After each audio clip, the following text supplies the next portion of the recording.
Hey guys, John V from Phone Arena here. Right now you're watching our video comparison between the Samsung Galaxy S5 and the Nokia Lumia 1520. As it currently stands right now, the Lumia 1520 continues to be one of the darlings in the Windows Phone space, but it's got some heavy competition from the Android side in the form of the Samsung Galaxy S5. That's kind of weird because if you go on AT&T's website right now, the Lumia 1520 is selling for $200 with a 2-year contract, which is the same exact price as the Galaxy S5. It's kind of strange considering that the Lumia 1520 first launched with AT&T with an aggressive $100 price point. You know, Samsung has splashed a dose of sophistication to the design of the Galaxy S5. It doesn't quite match the edgier style that we continue to see out of the Lumia 1520. Holding the two in the hand is quite obvious. There's a huge size disparity between the two. The Galaxy S5 is lighter, thinner, and also more compact, so it's more comfortable to hold in the hand. Whereas with the 1520, it's just heavier, it's wider, and you have these pointed corners. Looking at displays, they're very crisp and detailed just because you get 1080p resolution with both. The only difference here is just the display technologies and the sizes. You get a larger panel with the Lumia 1520. What we find the Galaxy S5 this way to be a little bit more attractive just because of those iridescent colors it produces and the cool air view functionality you get out of it. With the housing of the Galaxy S5, you have some additional ports you don't otherwise have with the Lumia 1520. For example, you have a faster micro USB 3.0 port, an IR blaster that turns it into a universal remote, and it's worth mentioning too that the Galaxy S5 is waterproof, so you can actually submerge it underwater, which is something you can't say with the 1520. It's that age-old question of which is the superior platform between the two. Now, in this comparison with the Lumia 1520, we're going to be using Windows Phone 8 with the GDR3 update just because Windows Phone 8.1 is not yet officially out with it.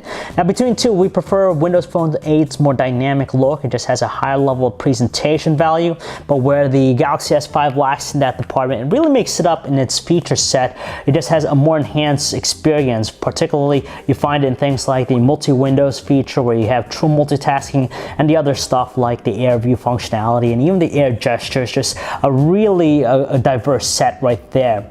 Now for basic things such as the organization apps, checking out the calendar, or even surfing the web with the respective browsers, you're not going to notice a whole lot of difference between two. Their performance are nice and fast, but with the Galaxy S5 it benefits from having a newer chipset, the Qualcomm Snapdragon 801 processor versus the 801 in the Lumia 1520. Don't get us wrong, they're both able to handle 3D gaming and most stuff with no issues at all, but we just have a little bit more snappiness with the Galaxy S5. Now, Lumia 1520 benefits over other Windows Phone with its Nokia branded applications, but doesn't quite encompass the balanced set of features you get out of the Android experience with the Galaxy S5. So with the Galaxy S5 and Android, you just have a deeper, enhanced experience out of it, but if you want to experiment, you can't go wrong with Windows Phone 8 either. There's no doubt that these two are multimedia powerhouses. We prefer the dynamic styling of the Lumia 1520's music player, but the Galaxy S5 has a slightly stronger output with its internal speaker. When we're watching videos, it's actually personal preference. Some people will like the larger display of the Lumia 1520, while others will be attracted to the iridescent glow of the Samsung Galaxy S5's AMOLED display. It's also worth noting that you have that cool multitasking element in play with the Galaxy S5 as well. Now, as we take a look at their camera applications, the UI, you have more fun shooting modes available with the Galaxy S5, but the Lumia 1520 has that camera-like layout where we have control of different manual settings. When it comes to shooting photos though, these two are superb in that regard. You have that 16 megapixel camera with the Galaxy S5 in comparison to the slightly larger 20 megapixel pure view camera of the Lumia 1520. Now we know the Lumia 1520 has been a fantastic device in taking photos, but the Galaxy S5 proves its worth too. And when we look at the results from outdoors where there's a lot of sun, we're surprised. We actually like the Galaxy S5's photos a little bit more. There's a lot of strong details with both, but you just get a sharper overall value with the Galaxy S5. Under lower lightings, we're kind of gearing towards the Lumia 1520 just because its photos are less noisy than the Galaxy S5. But when it comes to shooting 1080p videos, unfortunately, you get underwhelming results with the Lumia 1520, and you just get, again, a balanced set with the Samsung Galaxy S5, so we prefer it more. It's worth mentioning that the Galaxy S5 also has an enhanced multimedia experience just because it benefits from having an IR blaster that turns into universal remote, and you also have video out functionality as well with it. We actually don't find one handset to be better than the other when it comes to call quality, just because the results are nothing more than average with these two.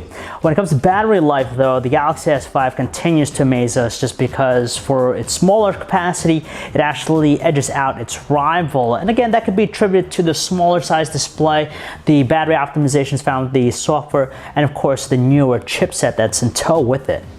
It's kind of weird because if you go on AT&T's website right now, the Lumia 1520 is selling for $200 with a 2-year contract, which is the same exact price as the Galaxy S5. It's kind of strange considering that the Lumia 1520 first launched with AT&T with an aggressive $100 price point. Off contract though, you're going to get more savings with the Lumia 1520 just because it's sporting an off contract price of $585 in comparison to the Galaxy S5's beefier $650 cost. Therefore, if we take all that into consideration, it kind of shows us that the Galaxy S5 is going to give you more value for the buck at $200 with a 2-year contract. It's a newer handset, it has beefier specs, and of course you know it's going to be a device that's going to be talked about for quite some time. On the flip side though, if you're looking to save some money without too much compromises in the experience and the performance, the Lumia 1520 is still a fantastic device, though granted, we'd probably recommend looking at other options when it comes to purchasing it with a 2-year contract, because some retailers out there, you could even get the device nowadays for free. So if you guys want to learn more about either handset, you could check out our website, phonearena.com. It's John V.